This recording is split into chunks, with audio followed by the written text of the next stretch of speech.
महोछा तो उसको कहते हैं जैसे किसी ब्राह्मण ने बता दिया तेरा पिता मर, तेरा पुत्र मर गया और उसकी ये क्रिया कर दे तो बात बने, नहीं तो दुखी हो रहा है, इतने कपड़े ला दे, इतने फलानी चीज लाए, तो वो नकली सा सौदा लाया करे और दुखी होकर रोता हुआ सा टाइम पास करने के लिए पैसा लगाता है कि किसी तरह एक बार यूं हो पीछा छूटे।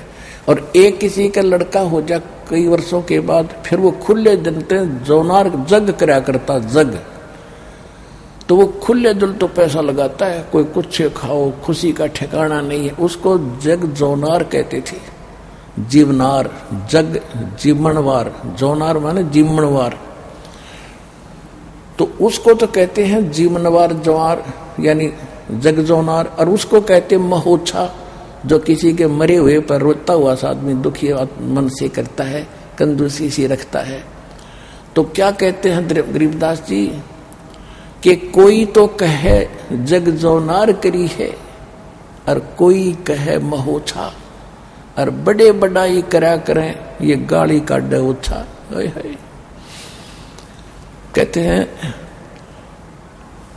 ऐसे भंडारे को देखकर, और सभी तो यूं कह रहे थे ऐसा भंडारा किधर देखा ना सुना, ऐसा भोजन, ऐसी व्यवस्था और ऐसा दान किया। और शेख तकी जलता भुनता ईर्षा वश कह रहा था इसने क्या करे, तो महोछा किया है, महोछा हम 100 कर दें ऐसे ऐसे।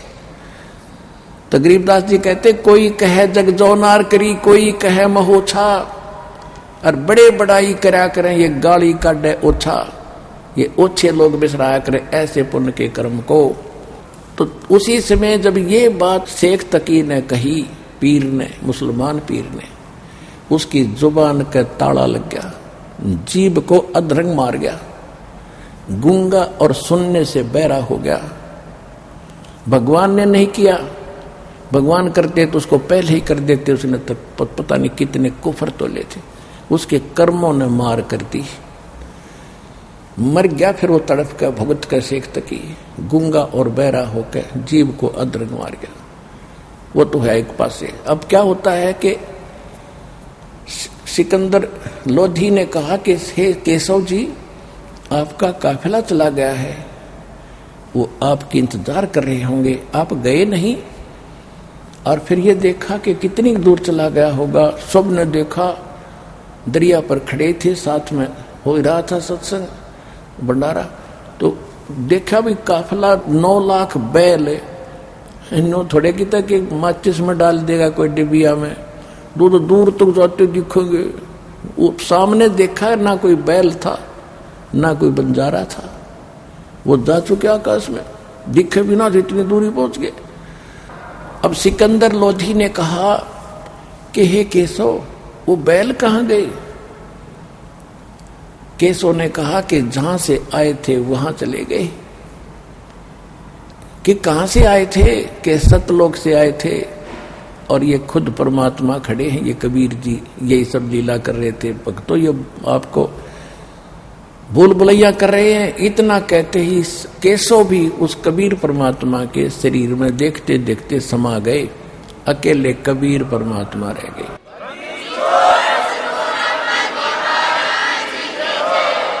दो ठौर है एक तू भया एक से दो, गरीबदास हम कारणे तुम आए हो मगजो।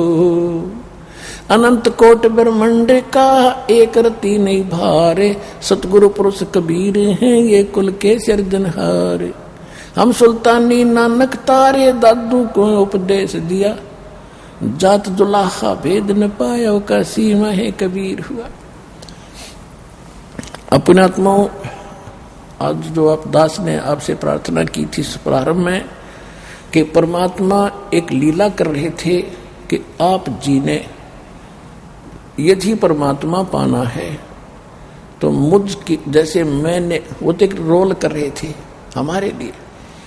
मैं कितना गरीब था, कबीर जी कह रहे, हमें दिखा रहे, कपड़ा बनता था, बचे हुए को भी दान करता था और विश्वास पूर्ण रखता था अपने भगवान पर। मालिक ने मेरे लिए क्या किया, यानी खुद तो थे ही वो, पर हमारे को एग्जाम्पल बता रहे हैं कि तुम भी इतना विश्वास मेरे पर करोगे तो तुम्हारे लिए ऐसे खड़ा मिलूंगा तुम्हें मैं।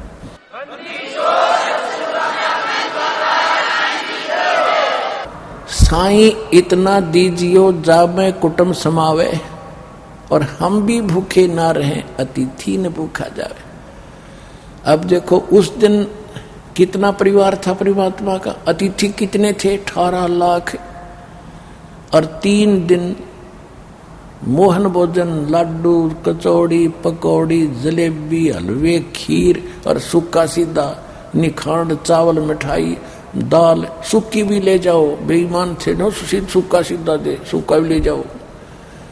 सतलोक में कोई कमी नहीं किसी वस्तु की।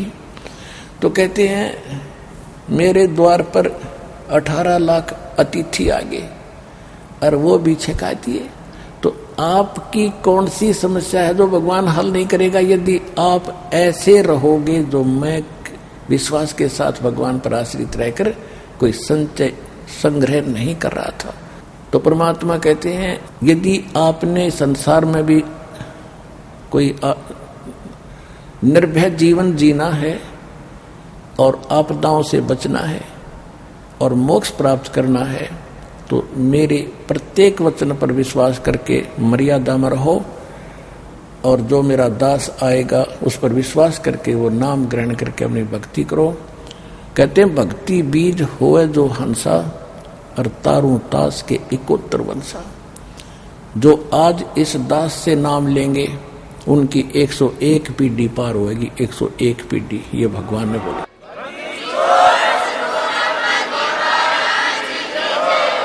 तो 101 पीढ़ी पार होएगी और आपका भी मोक्ष होगा। और जिन पितरों के आप श्राद्ध श्रुद्ध कर दुखी हो रहे हो, आप भी नरक में जाने की तैयारी कर रहे थे, वो आपके पितर भी दोबारा मनुष्य जीवन प्राप्त करके आपके घरों में आके और वो मोक्ष प्राप्ति कर जाएंगे। ये सत्कर मान लेना।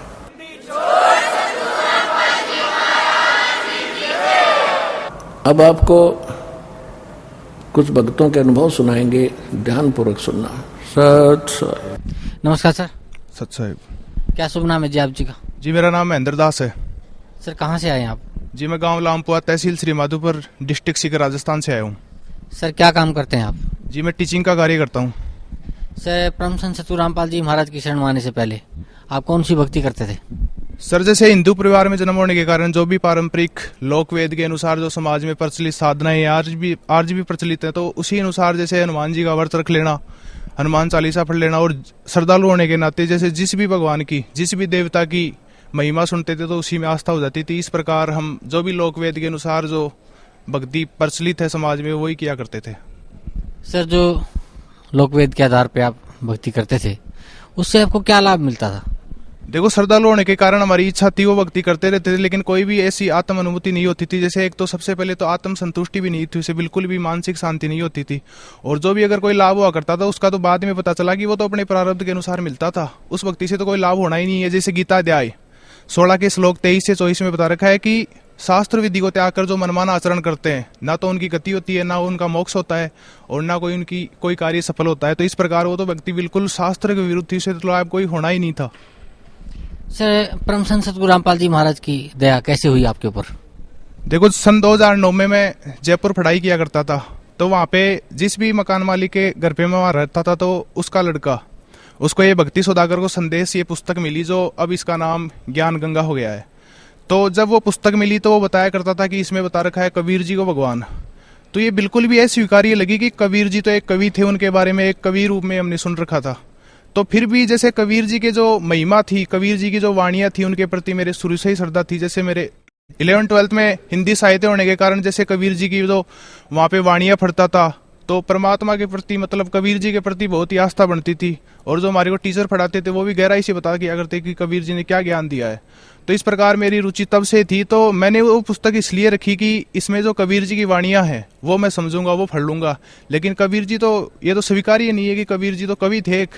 लेकिन फिर हम चर्चा करते रहते थे जैसे आज तक हमने यही सुना था कि ब्रह्मा विष्णु महेश से ऊपर कोई भगवान है ही नहीं, ना इनका जन्म मरण, ये अजरोमर है, ये सर्वेश्वर है, क्योंकि समाज में यही प्रचलित था। और आज तक हमारे जो धर्मगुरु थे, जो भक्ति मार्ग का जिन्होंने ठेका ले रखा है, जो यथार्थ ज्ञान ना होने के कारण जो गुमराह किया करते थे समाज को, तो उन्होंने यही बताया था। आज तक ना तो उनको खुद को ज्ञान था कि शास्त्रों में क्या लिखा हुआ है, तो वो इसी प्रकार से ऐसा ही बताया करते थे कि ब्रह्मा विष्णु महेश अजरोमर है, इनके कोई माता पिता नहीं है। फिर भी श्रद्धा होने के नाते कबीर जी की वाणियों के प्रति वो पुस्तक मैंने रखी, पढ़ते थे, चर्चा किया करते थे। फिर वो भक्त बताया करता था कि आप मानते क्यों नहीं कि कबीर जी को तो ये जो संत रामपाल जी हैं, ये पवित्र जो वेद हैं उनमें प्रमाण करके बताते हैं कि कबीर जी मतलब पूर्ण परमात्मा है। जैसे जिस प्रकार हमने बाद में जो जयपुर के भगत थे उनसे, जैसे संत रामपाल जी से पहले जुड़े हुए थे वो, तो उनसे संत रामपाल जी की डीवीडी मंगवाई। जब संत रामपाल जी ने वेदों में प्रमाण कर दिया, जैसे एक ऋग्वेद मंडल नंबर 9 सूक्त 96 के मंत्र 17 में वहां पे बता रखा है कि शिशु जज्ञानम हरियम अर्जंती सुबंती वहीन मरुत गणेन कबीर गिरवी काव्य ना कबीर संत सोमह पवित्रम अत्यंती रेबन। वहां पे बता रखा है कि परमात्मा वो जानबूझ के प्रकट होते हैं शिशु रूप में, और अपनी वाणियों के माध्यम से गरज गरज के अपनी ऊंची वाणियों के माध्यम से अपना ज्ञान प्रचार प्रसार करते हैं, और कबीर वाणी के माध्यम से, और वो परमात्मा ही होते हैं। इसके अलावा जैसे 18वें श्लोक में बता रखा है कि वो सहस्त्र नाम पदवी कवि नाम, कि वो हजारों कवियों में भी श्रेष्ठ पदवी धारण करते हैं वो, और तृतीय धामम महिषा, मतलब तीसरे धाम में वो परमात्मा रहते हैं। तो इस प्रकार जब वेदों में देख लिया, अब वेदों के बारे में सुन रखा था, वेदों के नाम सुने थे, कुछ पता नहीं था, लेकिन ये जरूर भावना थी वेदों के प्रति कि वेद बिल्कुल सर्व सत्य हैं। और अगर वेदों में ये प्रमाण है कि कबीर जी भगवान है तो बिल्कुल स्वीकार्य है हमारे को। जब संत रामपाल जी महाराज ने ये क्लियर कर दिया तो हमारी खुशी का कोई ठिकाना नहीं रहा। जिस प्रकार जैसे संत रामपाल जी ने और भी क्लियर किया, जैसे ब्रह्मा विष्णु महेश का ज्ञान भी क्लियर किया कि जो विष्णु जी हैं वो अपना स्पिरिचुअल नॉलेज क्लियर करते हैं, जैसे श्रीमद् देवी भागवत पुराण में और अध्याय 3 के जैसे प्रश्न नंबर 123 पे, जैसे विष्णु जी कहते हैं कि हमारा तो आविर्भाव और तिरोभाव हुआ करता है और तुम ही जगत जननी हो, मतलब वो दुर्गा जी तक अपना ज्ञान सीमित करते हैं कि हम दुर्गा जी से ऊपर किसी को भगवान नहीं मानते। विष्णु जी अपना स्पिरिचुअल नॉलेज क्लियर करते हैं और यही स्वीकार्य है श्री ब्रह्मा जी को। तो इस प्रकार दुर्गा जी उसी पुराण में आगे कह रही है कि माल्य नामक राजा को उपदेश देते हुए कि मैं इस ब्रह्म से ऊपर किसी भी भगवान को नहीं मानती, मतलब ब्रह्म सर्वश्रेष्ठ है, जिसका ओम नाम है, वो ब्रह्म लोक में रहता है और सब बातों को छोड़ दो, बस उसी की भक्ति करो। अब वो ब्रह्म गीता जी में कहता है, मतलब ब्रह्म गीता जी में कहता है कि उत्तम पुरुष है तू अन्य, जैसे गीता अध्याय श्लोक 15 के 1 से 4 में और 16-17 में, मतलब वहां पे ब्रह्म ये बताता है कि 3 पुरुष हैं, जैसे 16 में बता रखा है द्वो इमो पुरुष लोके छरे च अक्षरे छराणी सर्वाणी भूतानी कुटस अक्षरे, कि संसार में 2 पुरुष है, एक तो सर पुरुष एक अक्षर पुरुष। जैसे सर पुरुष तो ये खुद ब्रह्म है जो गीता ज्ञान दाता है, इसके अलावा एक अक्षर पुरुष है जिसके साथ संग ब्रह्मांड है। इसके अलावा उसी आगे श्लोक में बताया कि उत्तम पुरुष है तू अन्य परमात्मा इति उदारता है, ये लोक तर्यम आविष्य विवर्ती अव्यईश्वर है, कि उत्तम परमात्मा तो इन दोनों से अलग है जो तीनों लोकों में प्रवेश करके सबका धारण पोषण करता है और वही परमात्मा कहलाता है। और इसके अलावा जैसे पहले उसने बता रखी है कि उस परमात्मा को कैसे पाया जाए, उस उत्तम परमात्मा की शरण कैसे ग्रहण की जाए, तो गीता अध्याय श्लोक 4 के 5 में बता रखा है कि अर्जुन तेरे और मेरे तो बहुत से जन्म हो चुके हैं। इसके अलावा 4 के 34 में बता रखा है कि अर्जुन तू उन तत्वदर्शी संतों की खोज कर और उनको दंडवत प्रणाम कर, कपट भाव छोड़कर उनकी सेवा कर, फिर वो तुझे तत्व ज्ञान का उपदेश करेंगे और उसके बाद में तेरे जन्म मरण हमेशा के लिए खत्म हो जाएंगे। अब तत्वदर्शी संत की पहचान क्या है, जैसे गीता अध्याय 15 के श्लोक 1 से 4 में वहां पे पहचान भी बता रखी है। जैसे वहां पे बता रखा है कि उद्रुव मूलम अध्यसाकम अश्वतम प्राव्यम छंदासी यस्य प्रणानी ये तम से वेदवित, कि संसार रूपी एक पेड़ है ये, जिसकी ऊपर की ओर मूल है, मूल मतलब पूर्ण परमात्मा ऊपर की ओर है, नीचे की ओर इसकी शाखाएं हैं, छंद हैं और ये पात रूप संसार है। और जो संत इसको क्लियर करके बता देगा, विस्तार से बता देगा, जो जड़ से लेके पत्तू तक जो सारा विस्तार बता देगा, वो तत्वदर्शी संत है। ये तम से वेदवित, मतलब वो वेदों के तात्पर्य को जानने वाला है, वो तत्वदर्शी संत है। फिर गीता अध्याय 15 के 1-4 में बता रखा है कि उस परमात्मा की जानकारी होने के बाद, मतलब वहां पे परमात्मा आपको पूर्ण मोक्ष देंगे और उस अविनाशी स्थान पे चले जाओगे, वहां पे फिर जाने के बाद तुम्हारा जन्म मरण नहीं होगा। इस प्रकार जैसे गीता अध्याय 18 के 66 में बता रखा है कि अर्जुन सर्वधर्मान परित्यज्य माम एकम शरणम व्रज, कि अर्जुन तो सभी जो धार्मिक मेरे स्तर की जो भी धार्मिक पूजाएं हैं, ओम नाम की साधना है और जो भी ये धर्म यज्ञ है, ये मुझे सौंप और उस एक की शरण में जा। और सर्वधर्मान परित्यज्य माम एकम शरणम व्रज अहम त्रुवा सर्व पापों वे मोक्षामि मा शुच, कि मैं तुम्हें सभी पापों से मुक्त कर दूंगा। अब जैसे आज तक जितने भी अनुवाद करता थे गीता के जो भी अनुवादकर्ता थे उन्होंने आज तक वर्ज का अर्थ किया है आना, और वर्ज का अर्थ होता है जाना। तो इस प्रकार इनको यथार्थ ज्ञान न होने के कारण इनको खुद को भी ज्ञान नहीं था और बड़ी दुनिया को भी इन्होंने गुमराह किया। अब संत रामपाल जी महाराज ने ये क्लियर स्पिरिचुअल नॉलेज जनता के सामने दे दिया, और सारी जनता सब पढ़ी लिखी है, सब जात, हर मजहब, हर पंथ, सारे सब पढ़े लिखे हैं, सभी सदग्रंथ इन अनुवादित हैं। तो भगत समाज खुद फैसला कर सकता है कि अपने जो वेद, गीता, पुराणों में क्या गूढ़ रहस्य है। और इसके अलावा जैसे और भी प्रमाण देखे, जब ये पुस्तक पढ़ी, प्रमाण देखे संत रामपाल जी के, फिर धीरे धीरे जैसे जिन संत महात्माओं को परमात्मा मिली, जैसे आदरणीय नानक जी को, दादू जी को, गरीबदास जी को, तो उन्होंने भी अपनी वाणियों में प्रमाण दिया कि सेम का सेम वही ज्ञान, जैसे दादू जी ने कहा कि जिन मुझको निज नाम दिया सोई सतगुरु मार, दादू दूसरा कोई नहीं वो कबीर सिरजनार। इसके अलावा गरीबदास जी की वाणी में कि हम सुल्तानी नानक तारे, दादू को उपदेश दिया, जात जुलाहा भेद नहीं पाया वो काशी माई कबीर हुआ।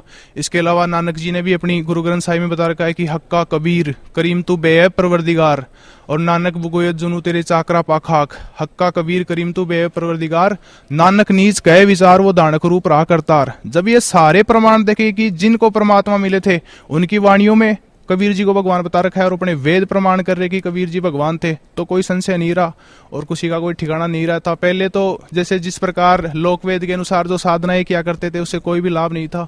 फिर परमात्मा ने यह दया बख्शी, यथार्थ ज्ञान हुआ, मतलब किसी का कोई ठिकाना नहीं रहा, ना कोई हमारा पहले व्यवहार ठीक था, ना कोई आचरण, ना कोई अच्छे विचार थे। फिर परमात्मा की शरण में आए, ये परमात्मा ने सारा हमें सिखाया, ABC सिखाई भक्ति मार्ग की। पहले हमें कोई भी ज्ञान नहीं था, हमें तो ये भी पता नहीं था कि हम कौन है, कहाँ से आए, जन्म मरण है, क्या रोग, ये सारा ये संत रामपाल जी ने क्लियर कर दिया बिल्कुल। तो इस प्रकार 22 मई सन 2010 को परमात्मा की शरण मिली मुझे। परम संत सतगुरु रामपाल जी महाराज ने जो सत भक्ति आपको दी है, उस भक्ति से आपको क्या लाभ मिला? देखो, सबसे पहले तो हमें मोक्ष मार्ग मिला, जिस मोक्ष मार्ग के लिए बहुत से महापुरुष अपने शरीर को गला गए, तपस्या करके अपना जीवन बर्बाद करके चले गए, फिर भी उनको ये मार्ग, उनको छींट भी नहीं लगी इस मार्ग की। और इस परम पिता की ये मेहर हुई कि हमारे ऊपर ये सहज में ये भक्ति मार्ग मिला, ये मोक्ष मार्ग मिला, ये सेल्वेशन का मार्ग मिला, जिसके लिए ये मानव समाज जब से इस काल के लोग में आया है तब से ये तड़प रहा है इस मार्ग को पाने के लिए, और उस परमात्मा का ये यथार्थ मार्ग मिला। इसके अलावा जैसे हमारे परिवार में अशांति, कोई व्यवहार ठीक नहीं था हमारा आपस में भी, और जो बड़े भाई था मेरा उसमें भूत प्रेत की बाधा थी, मतलब पारिवारिक बिल्कुल भी अशांति रहा करती थी, कोई अच्छा व्यवहार नहीं था। तो जब संत रामपाल जी महाराज का ज्ञान मुझे हुआ तो परमात्मा की शरण ग्रहण करने के बाद मेरा बड़ा भाई भी यहाँ पे आया, तो उसकी भी मतलब जब से नाम लिया तब से आज तक उनको कोई भी भूत प्रेत की बाधा नहीं हुई, बिल्कुल परिवार में शांति, एक अच्छे प्यार प्रेम से रहते हैं, पूरा परिवार ने नाम ले लिया धीरे धीरे। तो इस प्रकार परमात्मा ने बहुत ही मेहर की, और एक जैसे परमात्मा ने सारे सुख दिए, आर्थिक सुख भी दिया परमात्मा ने, जैसे जो भी परमात्मा जरूरत होती है परिवार में तो परमात्मा एडवांस में व्यवस्था कर देते हैं, पता भी नहीं लगता परमात्मा ने कब क्या किया। तो इस प्रकार परमात्मा आने वाली आपदाओं को, कोई भी रोग दोष बीमारी, जैसे हमारे परिवार में बड़ा भाई का एक छोटा लड़का था, वो भी बहुत बीमार हो गया था, डॉक्टरों ने भी एक बार तो कह दिया था कि ये तो मुश्किल है बचना, फिर परमात्मा की दया से परमात्मा की शरण ग्रहण कर रखी थी उस टाइम हमने, तो परमात्मा की दया से वो बिल्कुल ठीक हो गया, आज तक बिल्कुल ठीक है। तो इस प्रकार परमात्मा ने मोक्ष मार्ग दिया, यथार्थ ज्ञान दिया, और परमात्मा सारे सुख दे रहे हैं। इस प्रकार ये लाभ हुए हमारे को। से यहाँ सतलोक आश्रम बरवारा जिला हिसार हरियाणा में लाखों श्रद्धालु देश विदेश से आते हैं, तो यहाँ का जो प्रबंधन है, यहाँ का जो रहन सहन है, यहाँ का खाना पीना है, उसके बारे में आप क्या कहना चाहेंगे? देखो, जब हमने संत रामपाल जी महाराज की शरण ग्रहण की, यहाँ पे आए, तो हमें ऐसी कोई भी व्यवस्था का पता नहीं था कि यहाँ पे किस प्रकार की व्यवस्था है। जब बाद में धीरे धीरे हम यहाँ पे आए तो पता चला कि यहाँ पे परमात्मा सब अपने भक्तों के लिए एडवांस व्यवस्था रखते हैं। यहाँ पे रहने खाने पीने की व्यवस्था बिल्कुल निःशुल्क की जाती है, और हर साफ सफाई बिल्कुल, यहाँ पे भक्तों का व्यवहार जैसे हमने सोचा भी नहीं था कि इस प्रकार ये परमात्मा का ज्ञान होगा और इस प्रकार हमारा ये माहौल, ये आचरण चेंज हो सकता है।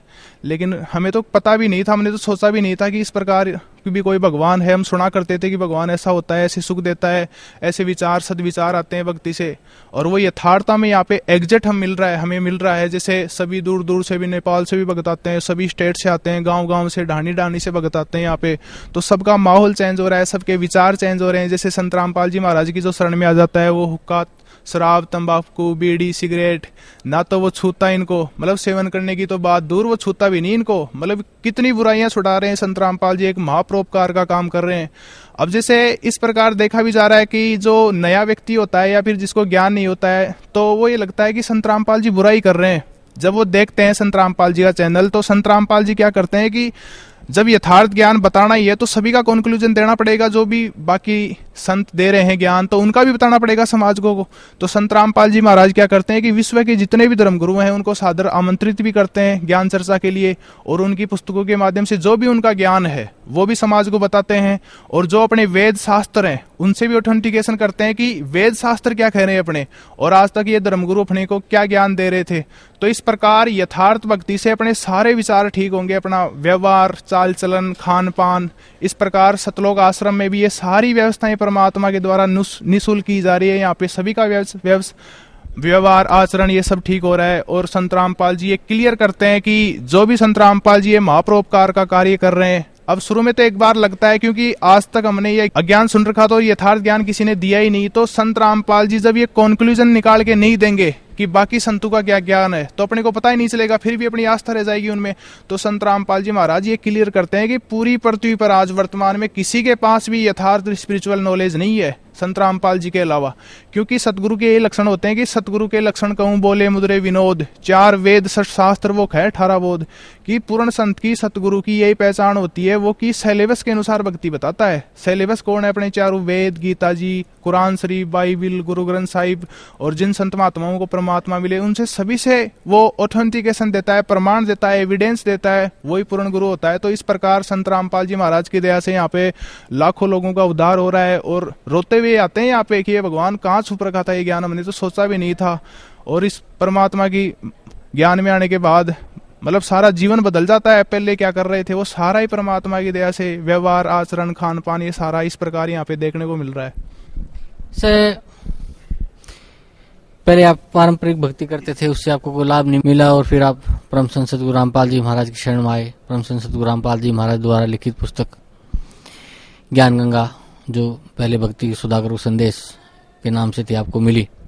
आपने उस पुस्तक को पढ़ा, और सर मैं समझता हूँ जैसा आप बता रहे हैं कि आपने बहुत ही सिस्टमेटिक ढंग से उसको पढ़ के उसको एनालाइज किया कि कौन भगवान है, कैसे भक्ति करनी चाहिए, हमें से मनुष्य का शरीर क्यों मिला है, और हमें किस भगवान की भक्ति करनी चाहिए, कैसे करनी चाहिए, हमें कैसे सुख हो सकता है हमारे जीवन में, हमें कैसे मुक्ति मिल सकती है।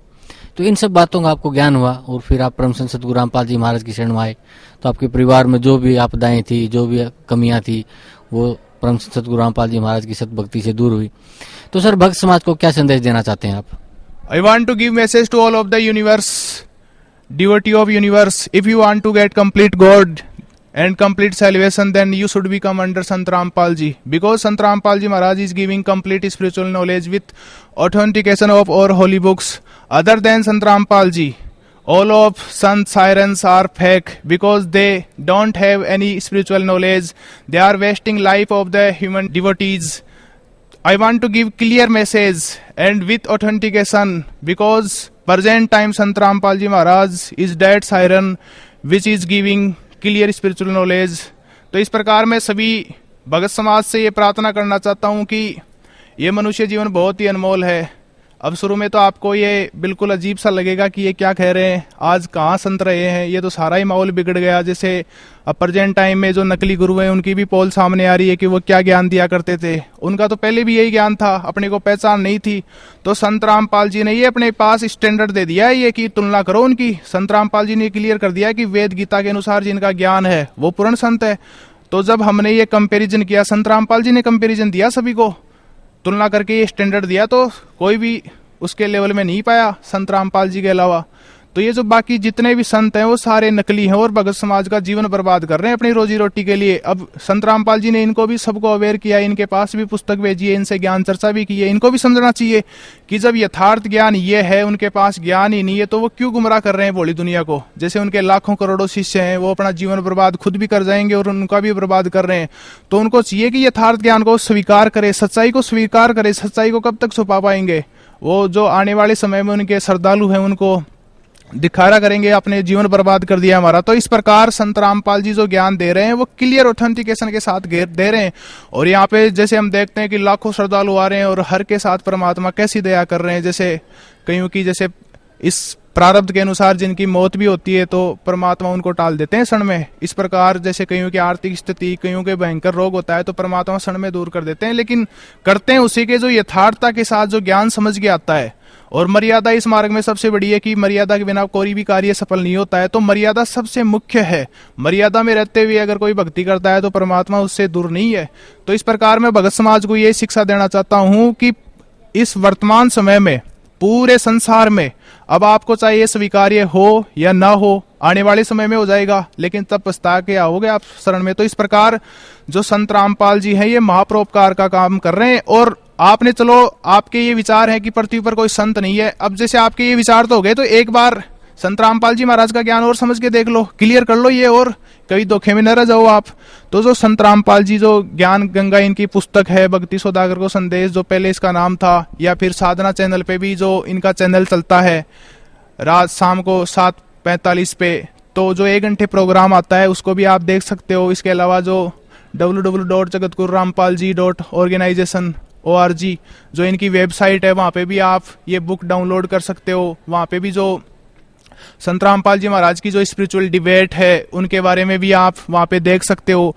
मतलब कम से कम आप इस ज्ञान का कंक्लूजन एनालाइज तो करो कि है क्या ज्ञान, और फिर आपकी मर्जी स्वीकार करो या ना करो। लेकिन जैसे जिस प्रकार एक शिक्षित समाज को भी तो पहले आना चाहिए, शिक्षित समाज को। जैसे शिक्षित समाज से मैं प्रार्थना करता हूँ, जैसे हम बताते भी हैं शिक्षित समाज को, जो टीचर लाइन है उनको भी बताया करते हैं, तो वो भी बिल्कुल अरुचि दिखाते हैं। उनको तो पहले आना चाहिए, क्योंकि समाज की जिम्मेदारी उन्हीं के ऊपर है, बाकी जो समाज है उन्हीं के ऊपर डिपेंड है।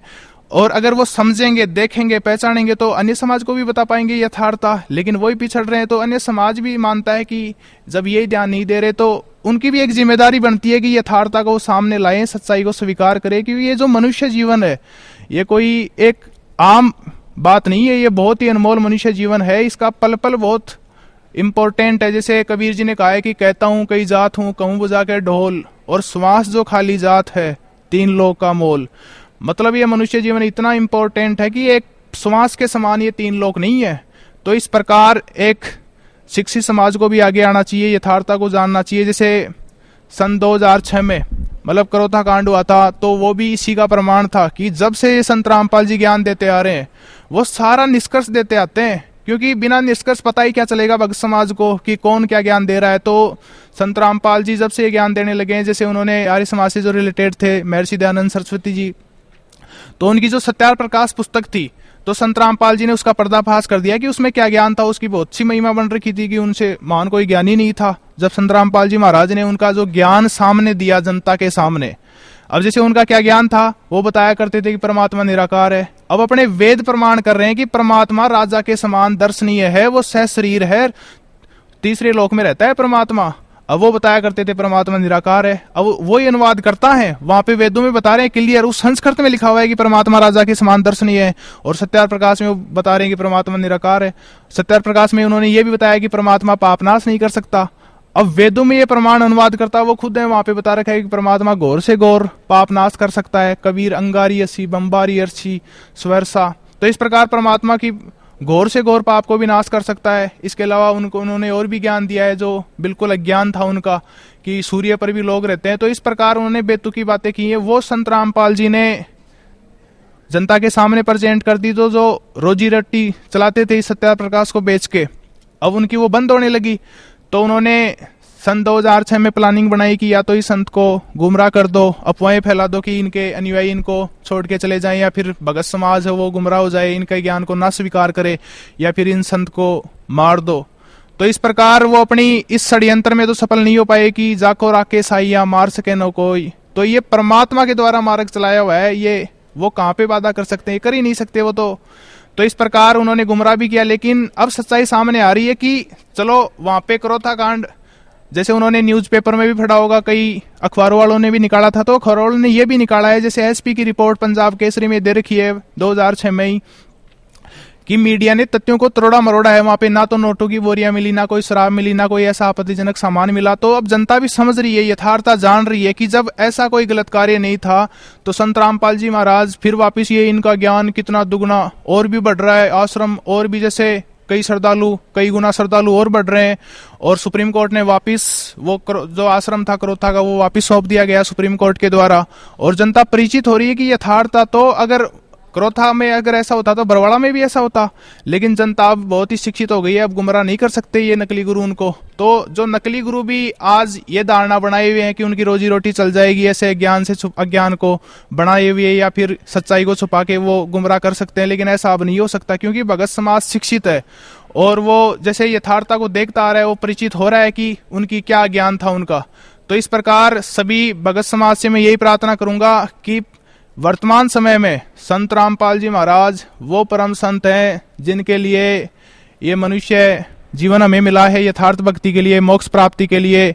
और वो आज सहज में सतलोक आश्रम बरवाड़ा जिला हिसार हरियाणा में यथार्थ ज्ञान दे रहे हैं। इस परोपकार का महान कार्य वो कर रहे हैं। तो सभी से प्रार्थना है कि संत रामपाल जी महाराज की शरण में आए और अपना कल्याण करवाएं। Thank you sir, thank you so much.